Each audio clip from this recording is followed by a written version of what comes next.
주 앞에 엎드려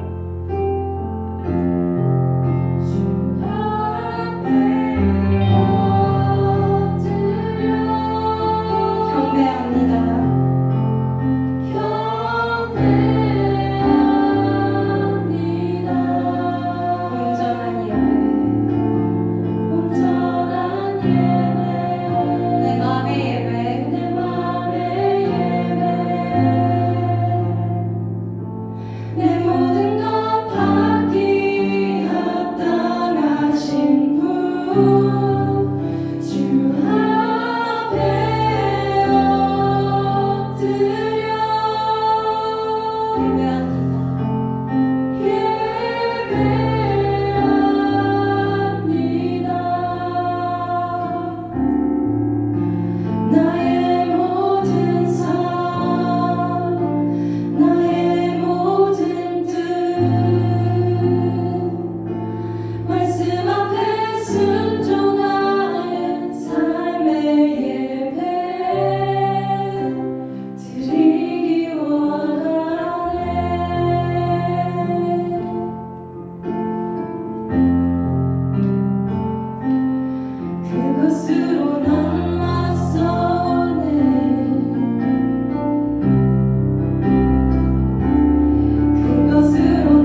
dear God, I thank you for this day, and I thank that we're all able to gather here together, God, in church.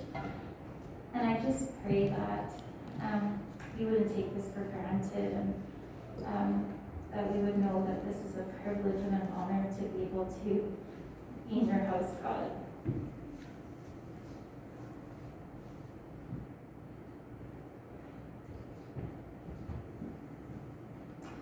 God, I pray for each and every one of us here today, and I pray that if there's anything that's difficult or hard, that you would just wrap your arms around us and that you would just be with us, God.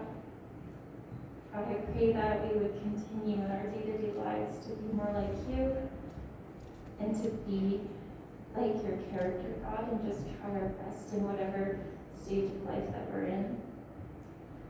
And God, I also pray your hand over this pandemic, and I pray that as we take a step towards going back to normal, that you would just relieve any kind of anxiety or stress, and that you would just allow us to see the good in all of this sadness and pain and suffering that we've gone through, God. I also just want to pray a blessing over the worship team and those who serve in the church. And God, what an honor and a privilege it is for us to be able to stand before you and worship you in the ways that you've blessed us with and the gifts that you've given us with, God. So I just pray a blessing over them. And I want to lift our pastor to you also, and I'll just pray that you would allow him to continue to lead us in the way that he has been, with kindness and love and support, God. And I pray that you would just pray a blessing over his family. I also pray that as each and every one of us go into our daily lives today and the week and the many days to come, God, that we would just bring all the glory back to you, and that we would remember that everything that we have, God, is because you've given it to us, and that the least that we can do is to give it all back to you. So just pray a blessing over the rest of the service, and pray this all in your name. Amen.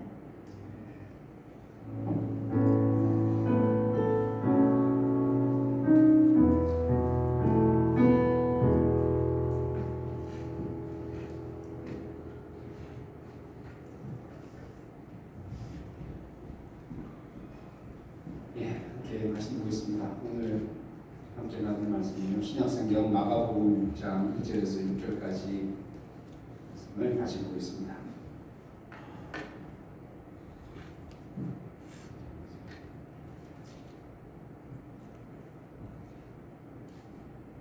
신약성경 마가복음 6장 1절에서 6절까지 말씀입니다. 같이 읽겠습니다.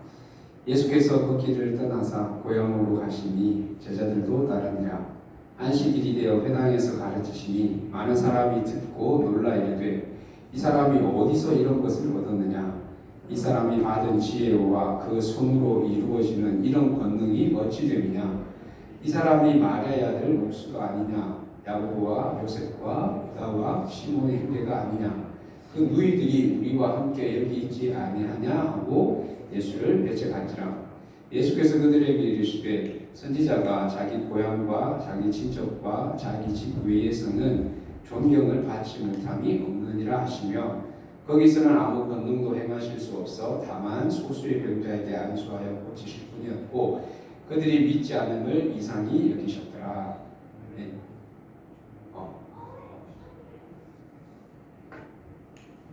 지난주부터 존중에 관한 설교를 하고 있는데요. 지난 한 주 동안 제 나름 이 존중을 생각하면서 어쨌든 설교하니까 더 본이 되어야 되잖아요. 그래서 존중이 제 삶에 몸으로도 또 마음으로도 이렇게 좀 배어지고 이렇게 익숙해지도록 나름 노력을 하다 보니까 나타나는 변화가 존중을 생각하면서 이렇게 삶을 조금 이렇게 조심하면서 이렇게 하다 보니까 나타나는 기본적인 변화가 어떤 것일 것 같아요. 기본적인 변화가 배려로 나타나는 거예요. 배려. 아직 그 설교의 여운이 좀 남아있는 월요일 아침에 자고 일어나서 그 거실 소파에, 여러분도 어떻게 하는지 모르겠는데 저는 소파 가운데 앉는 걸 싫어하고 항상 끝에 이렇게 팔걸이가 있는 끝에 앉는데, 그전 같았으면 그 아이들이 거기 앉아있으면 나와 비켜 그러고 이제 앉는데 존중을 아이들에게도 그 존중을 이렇게 생각하니까 그냥 내가 다른 데 가서 이렇게 그냥 앉게 되고, 아침에 아이들 라이드하고 돌아오는 길에 오늘 하필 월요일 아침에 이 상황들이, 그 둘째 아이를 라이드하고 오는 길에 와이프가 커피를 사오라고 심부름을 시키는 거예요. 아침에 제일 그 라이드업을 길게 하잖아요. 그래서 그 오래 기다려야 되는 경우도 있고, 또 빨리 와서 아침을 먹고 그 다음 아이 학교를 또 라이드를 가야 되는데, 평소 같으면 그냥 바쁜데 그냥 괜찮다고 그냥 안 하고 갔을 수도 있는데, 존중을 소개하고 나서 생각이 나가지고 안 할 수가 없네. 그래서 하게 되는. 배려는 내가 안 한다고 해서 별 문제가 되는 건 아닌데, 근데 하면은 상대방은 이렇게 좋고 편해지는 것. 예를 들면 차문을 열어준다거나, 집에 가서 신발을 이렇게 먼저 정리한다거나, 내가 하고 싶은 말보다 상대의 말을 먼저 더 들어주고, 그래서 나보다 상대방을 먼저 생각하고 배려하면 상대는 그것이 자신을 존중히 여겨주는 것으로, 존중해 주는 것으로 생각을 하게 되는 것이죠. 그래서 결국 존중은 나를 낮추는, 내가 낮아지고 나를 낮추는 겸손한 마음에서 나오고, 그 겸손은 결국 순종으로 이어지게 되는 것이죠. 여러분, 하나님이 인간을 창조하실 때, 사람을 만들 때 자신의 형상과 모양을 따라서 만들었다고 했는데, 물론 우리가 신적인 존재는 아니지만 하나님과 거의 같은 레벨에서 교제할 수 있는, 동물과는 완전히 다른 차원이죠. 하나님과 다이렉트로 교제할 수 있는 그런 수준으로 우리를 만드셨다는 것이죠. 그냥 그 로봇처럼, 동물들처럼 그냥 본능에 따라 움직이는, 그냥 어떤 우리 뇌 속에 칩 같은 걸 딱 해놔서 하나님이 원하는 대로 딱딱딱 그렇게 그냥 로봇처럼 움직이는 존재가 아니라, 우리 스스로 선택하고 결정할 수 있는 의지, 그 결정권을 우리에게 주신 것은 그만큼 우리를, 인간을 굉장히 귀하게 여기고 존중히 여기는 하나님의 모습을 볼 수 있는 것이죠. 하나님이 우리를, 피조물인 인간을 자기와 같은 비슷한 레벨에서 교제할 수 있는 그런 수준으로 우리를 대우해 주시고 이렇게 의지를 주셨음에도, 인간은 그 하나님의 배려와 존중을 무시하고 교만해지면서 지극히 이기적인, 자기중심적인 그런 모습. 그래서 하나님은 우리를 배려하고 존중해 주는 만큼 우리가 하나님을 배려하지 않고 자기만을 생각하는 그런 모습들. 그래서 첫 번째 그 사건이 바로 바벨탑 사건이 바로 그것을 잘 보여주는, 하나님 말씀에 순종하지 않고 하나님과 같아지려고 하는, 다시 하나님과 같아지려고 하는 그 교만함의 극치를 보여주는, 또 하나님이 아닌 우상을 하나님처럼 만들어서 섬기려고 하고, 사람과의 관계에서도 남이 어떻게 되든 나부터 먼저 챙기는 그런 모습들. 님비 현상이라고 그러잖아요. 나한테 안 좋은 거는 원하지 않지만 필요하니까 그래도 멀리 생기거나 다른 데 생기는 거는 환영하는 그런 모습들. 전형적인 이기적인 남을 더 배려하고 존중하는 것이 아닌 이기적인 모습. 또 우리가 정말 지금 여전히 벌어지고 있는 이 전쟁이 일어나고 있는 그러한 나라 간에도 굉장히 이기적인 전쟁이 일어나고 있는 그런 시대 모습을 보면서 존중이 점점 더 사라져가는 그러한 시대를 살아가고 있습니다. 여기서 말하는 존중은 그냥 우리가 일단 예의 범절, 도덕적인 수준에서의 그 존중을 이야기하는 것이 아닙니다. 이것은 우리가 닮아가야 될 하나님의 성품, 하나님의 모습을 의미하고 있습니다.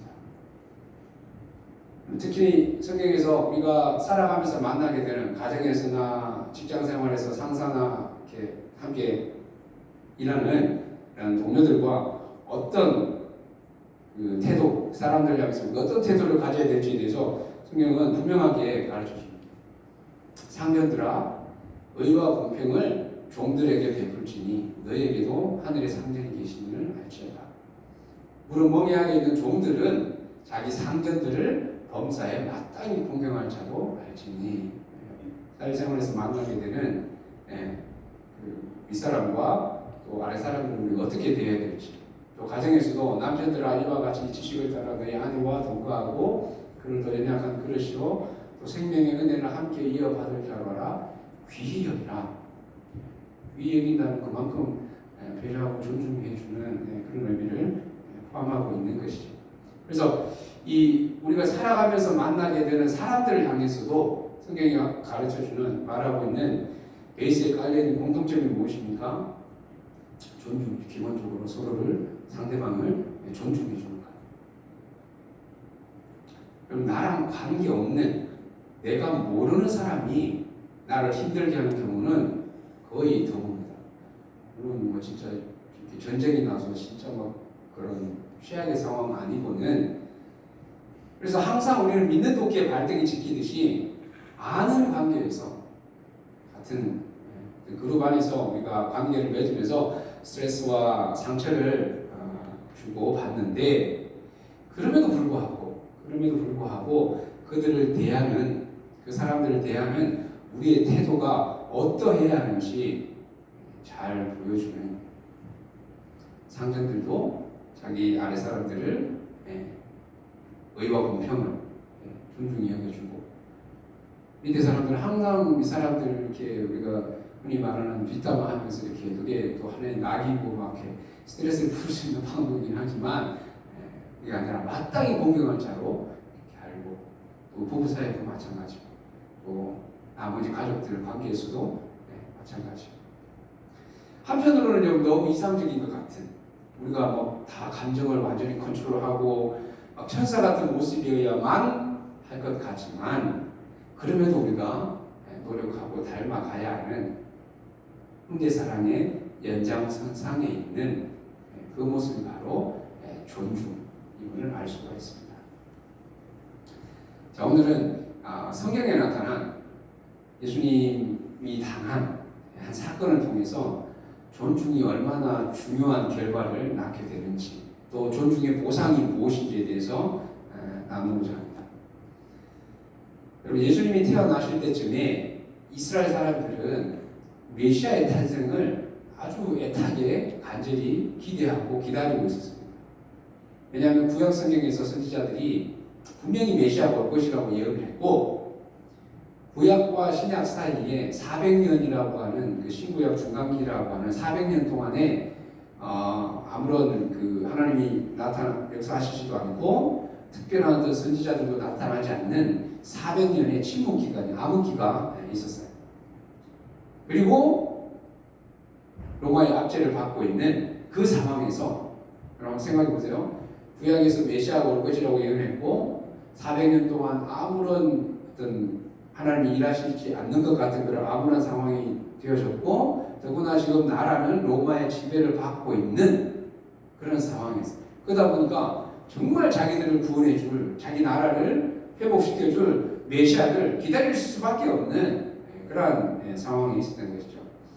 그래서 동방 박사들이 예수님이 태어난 그 별을 보고 헤롯을 찾아왔잖아요. 그때 찾아와서 그리스도가 어디서 태어날 것인지를 물었을 때 묻자마자 제사장과 서기관들이 미가서에 나오는 구약 성경에 예언한 그 미가서의 말씀을 기초로 해서 베들레헴에서 태어날 것을 박사들에게 대답해 준 것을 보면 알 수가 있습니다. 그런데 그렇게 기다리던 메시아가 정작 그들 앞에 나타났을 때에 그들은 어처구니 없는 반응을 보이는 것이죠. 자, 오늘 본문에 보면 예수님께서 공생애를 시작하신 지 얼마 지나지 않아서 고향에서 안식일에 회당에서 요즘 같은 주일날 이렇게 교회에서 말씀을 설교를 하는데 2절에 보면 사람들의 반응이 안식일이 되어 회당에서 가르치시니 많은 사람이 듣고 놀라 이르되 이 사람이 어디서 이런 것을 얻었느냐, 이 사람이 받은 지혜와 그 손으로 이루어지는 이런 권능이 어찌 되느냐. 예수님 메시지를 듣고 요즘 말로 하면 진짜 깜놀하는 사람들이 깜짝 놀라는 거죠. 지금까지 들어보지 못한 엄청난 어떤 임프레스를 받은 그런 모습을 볼 수 있습니다.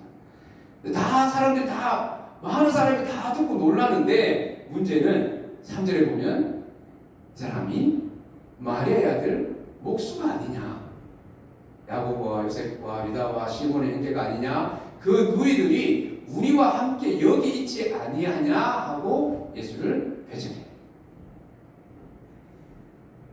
그래서 그 결과 5절에 보면 거기서는 아무 권능도 행하실 수 없었다. 예수님이 권능을 행하지 않으시려고 한 것이 아니라 행하실 수 없었다는 것을 강조하고 있습니다. 왜 사람들이 예수를 배척했습니까? 다 막 메시지를 듣고는 깜짝 놀랐는데 근데 왜 배척했을까요? 자기들이 그렇게 기다리던 메시아가 맞는 것 같은, 아니면 할 수 없는 그런 분명히 차원이 다른 임팩트가 있었는데 왜 배척을 했을까요?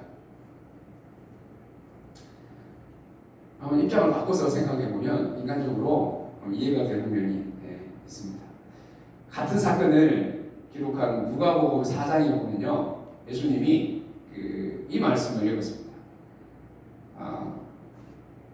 예수께서 그 자라나시고 나사렛에서 일사 안식일에 늘 하시던 대로 회당에 들어가사 성경을 읽으려고 서심해 선지자 이사야의 글을 들이거늘 책을 펴서 이렇게 기록된 데를 찾으시니 곧 주의 성령이 내게 임하셨으니 이는 가난한 자에게 복음을 전하게 하시려고 내게 기름을 부으시고 나를 보내사 포로된 자에게 자유를, 눈먼 자에게 다시 보게 함을 전파하며 눌린 자를 자유롭게 하고 주의 은혜의 해를 전파하게 하려 하심이라 하였더라. 책을 덮어 그 맡은 자에게 주시고 앉으시니 회당에 있는 자들이 다 주목하여 보더라. 예수님이 직접 메시아 예언에 관한 유명한 이사야 61장의 그 구약성경을 읽고 나서 딱 앉았을 때 여기까지는 괜찮았는데 그 다음 절에 21절에 예수님이 폭탄 발언을 하십니다. 이에 예수께서 그들에게 말씀하시되 이 글이 이 구약에 예언한 이 내용의 이 글이 오늘 너희 귀에 응하였느니라. 이 말씀을 하시는 것이죠. 어떤 의미입니까? 내가 바로 이 구약에서 예언한 이 메시아가 딱 그 이야기를 직접 해놓고 하신 것이죠. 그러자 사람들의 반응이 이 사람이 요셉의 아들이 아니냐, 형제들 누나들 다 우리와 함께 있는 목수의 아들 예수가 아니냐, 이렇게 나오는 것이죠. 분위기가 이해가 되나요? 여러분 한번 생각해 보십시오. 어릴 때 같이 놀던, 막 같이 오줌 싸고 막 흙장난하면서 놀고, 우리 집에 부러진 그 식탁 아니면 의자 막 다리 고쳐주던 그 아버지 일 도와서 목수일 하던 예수가 어느 날 자기가 메시아라고 하니까 동네 어른들 입장에서는 믿기 힘든 것이죠. 동네 사람들이 그 전에 알던 사람들은 믿을 수 없는 것이죠.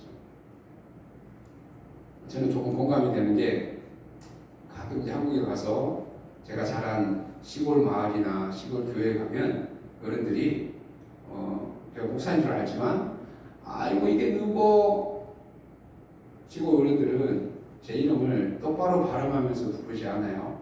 시골 가면 내 이름은 요한이 아니라 용하예요. 용하예요. 아이고 이게 누구 용하의 아이가 용하예요. 용하예요. 이름 똑바로 부르지도 않아요.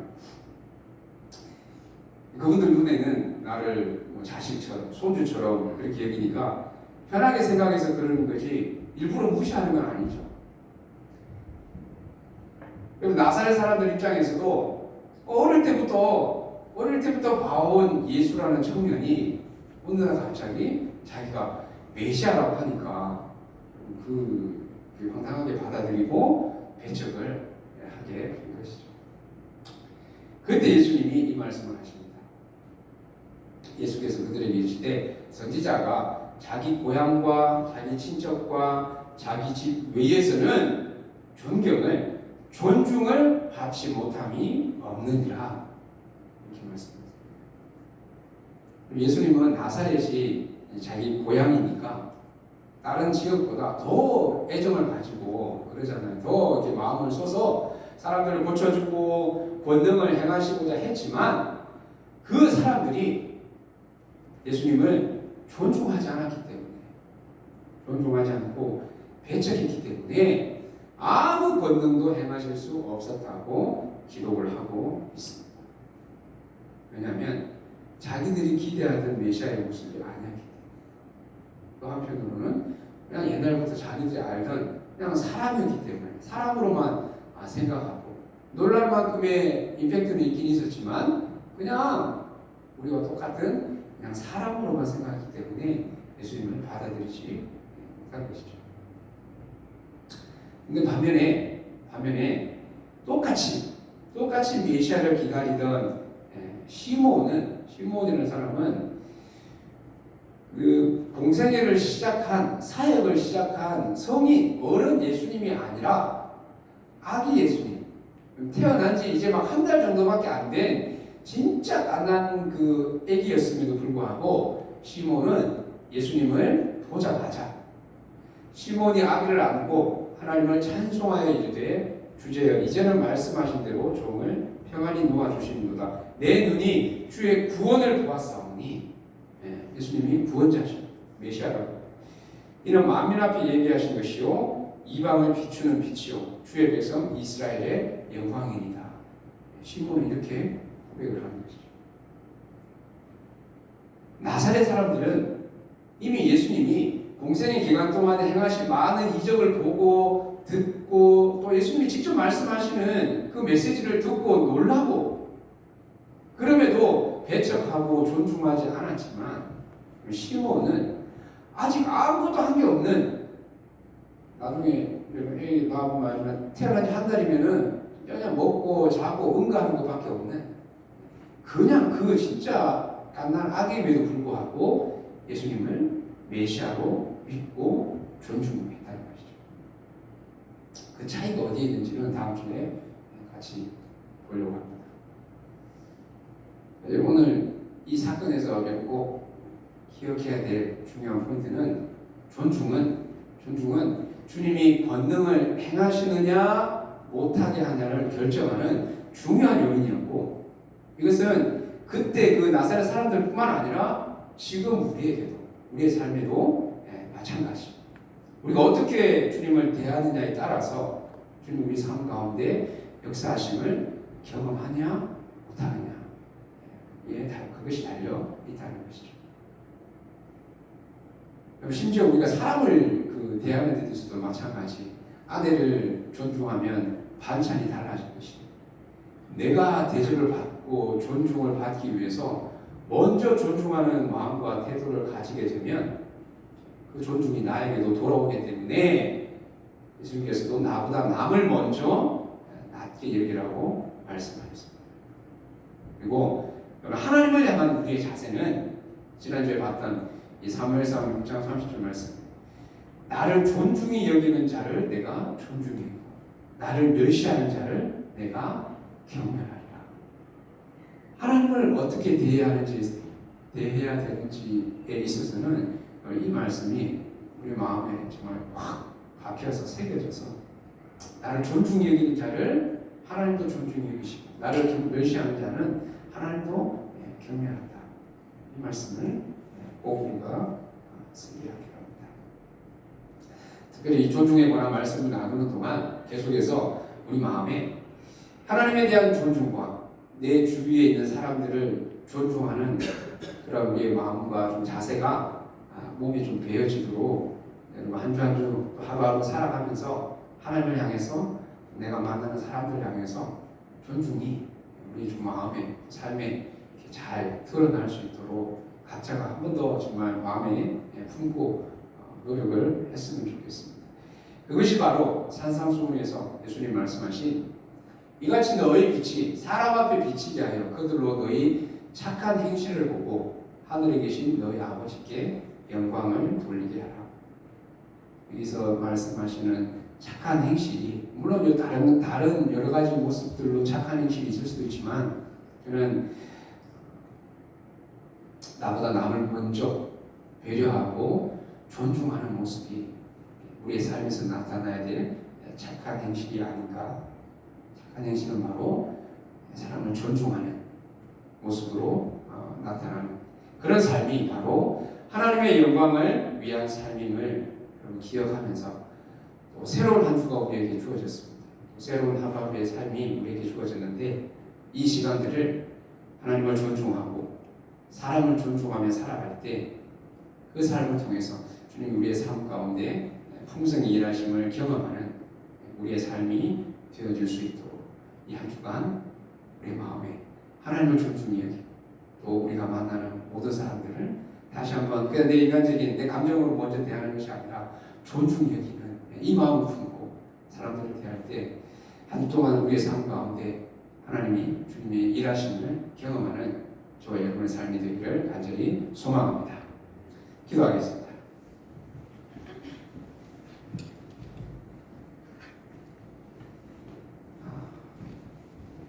사실은 우리가 살면서 만나게 되는 사람들을 다 정말 존중히 여기며 살아가는 것이 쉽지는 않은 형제를 사랑하는 것이 쉽지 않은 것처럼 사람들을 존중히 여기는 것도 당연히 쉽지 않고 하나님을 존중히 여기기 위해서는 하나님의 뜻에 날마다 순종해야 되는 우리에게 겸손과 낮아짐과 또 내가 죽어짐을 필요로 하는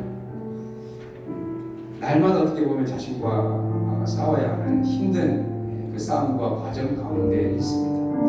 그럼에도 하나님 우리에게 원하시는 모습이기에 하나님을 닮아가는 모습이기에 또 그것이 주님이 우리의 삶 가운데 일하시고 역사하심의 통로가 되기 때문에 그 일들이 그 모습이 우리 가운데도 다 나타나야 할 줄을 믿습니다. 다시 한번 우리 삶 가운데 한 주 동안 우리가 만나게 될 사람들을 머릿속에 또 그려보면서 정말 그 한 사람 한 사람을 존중히 여길 수 있는 우리가 되어지고 또 우리에게 하루하루 주시는 이 귀한 하루하루의 삶, 또 한 주간의 삶을 하나님 앞에서 어떻게 감당하며 살아야 될지 그 가운데서 내 뜻과 내 계획과 내 욕심대로 살아가는 것이 아니라 먼저 하나님의 뜻을 존중히 여기는 그래서 우리가 찬양했던 것처럼 삶의 예배를 이렇게 하나님 앞에 올려드릴 수 있는 그런 우리 각자의 삶이 또 우리 지체들의 삶이 되어질 수 있도록 존중이 우리의 삶 가운데 우리 공동체 가운데 풍성하기를 소망하면서 우리 같이 한번 기도하며 나가겠습니다. 기도하겠습니다. 하나님 아버지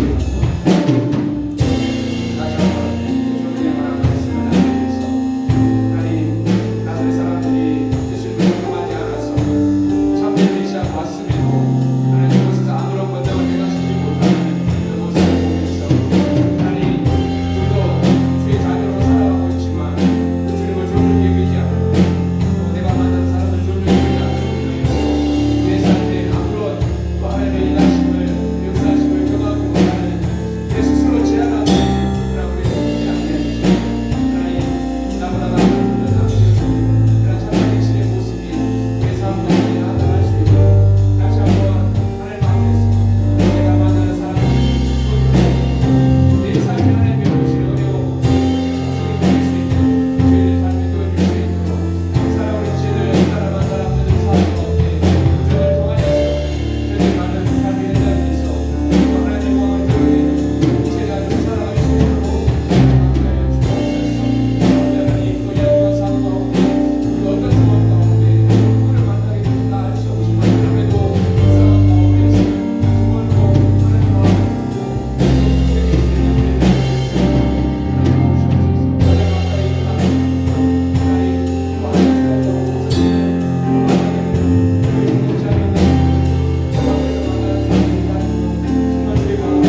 어떤 진짜 참 메시아가 왔음에도 그분이 단지 우리가 알던 인간 똑같은 사람이라고 생각하고 배척가 있기 때문에 거기서 아무런 권능을 행하시지 못하는 안타까운 모습을 보게 되어집니다.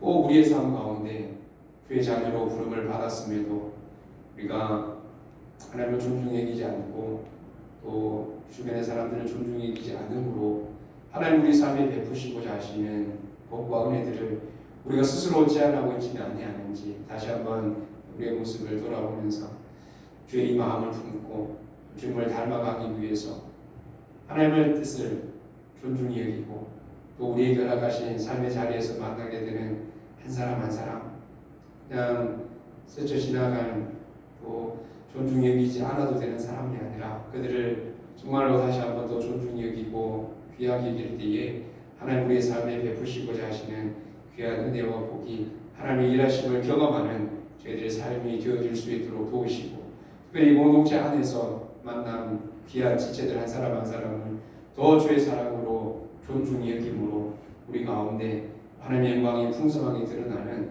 복된 공동체가 되게 하여 주옵소서. 감사하며 예수님의 이름으로 기도하옵나이다. 아멘.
순종하는 제가 되기를 기도합니다. 주님께서 행하신 모든 일에 감사합니다. 기도하겠습니다. 하나님, 오늘도 예배 자리에 불러주신 것 매주 있는 그냥 흘러가는 시간이 아니라 특별한 우리 인생의 계획을 가지고 또 오늘 이 자리에 불러주시고 우리의 삶을 통하여서 하나님을 영화롭게 하는 귀한 일에 우리를 불러주신 것임을 기억하며 끝까지 그 예배 가운데 우리의 최선을 하나님을 드릴 수 있도록 하나님을 향해 드릴 수 있도록 주님 함께 하시고 또 이 시간에 특별히 하나님 앞에 귀한 또 헌금을 물질을 드립니다. 우리의 삶에 꼭 필요하고 너무나 중요한 것이지만 이것이 우리의 삶의 주인이 되지 않고 전부가 되지 않고 하나님 앞에 믿음으로 감사함으로 드리는 귀한 주의 자녀들의 헌금을 기쁘게 받아주시고, 특별히 이 헌금에 귀한 감사의 제목과 기도의 제목을 담아드리는 귀한 지체들의 그 기도의 제목 하나님 들으시고, 또 가장 좋은 것으로 합력가의 선을 이루시는 귀한 은혜가 있게 하여 주옵소서.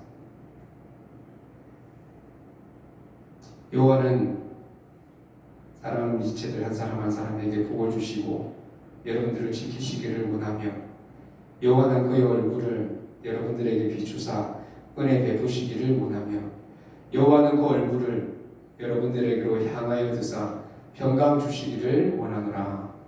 아멘.